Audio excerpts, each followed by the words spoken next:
Good morning, South Florida. I'm CBS 4 meteorologist Lissette Gonzalez in Weather Control, and we are tracking a dangerous major Category 3 Hurricane Irma in the eastern Atlantic. You can see the well-defined eye here on the satellite image, and as of the 5 a.m. advisory, it is still a Category 3. It did rapidly intensify last night, but now holding steady to that major Category 3 strength status as of right now. The max sustained winds 150 miles per hour, moving west-northwest at 12 miles per hour. And it's currently located about 1,600 miles east of the Leeward Islands. It is forecast to generally move towards the west here over the next few days and take more of a west-southwesterly path on Sunday, and then to Monday. Tuesday will likely become a Category 4 hurricane, and into Wednesday could be just to the east or northeast of the Leeward Islands.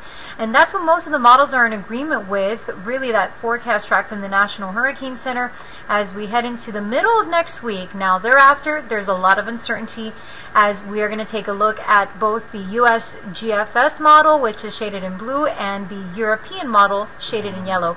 Now the GFS model is taking Irma a little bit more on a northerly path, as you can see as we get into Thursday. So it could be to the north of the Caribbean and then likely moving over to the west of Bermuda as we head into Friday, Saturday. However, the European model is showing that Irma could be moving across parts of the Caribbean and possibly towards the Bahamas and Florida.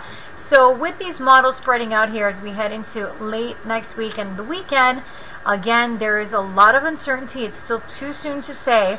But as we look at the sea surface temperatures at this time, slightly cooler ocean water is part of the reason that we're continuing to see that Hurricane Irma is still a Category 3 as of this morning. However, Irma is forecast to move into very warm ocean waters as we get into early to middle of next week, and that is the reason that the Hurricane Center is expecting it to become even stronger, a Category 4 hurricane by Tuesday or Wednesday. And then in terms of the wind shear forecast right now, dealing with some low wind shear, and even as we get into next week, it looks like it'll be favorable for strengthening.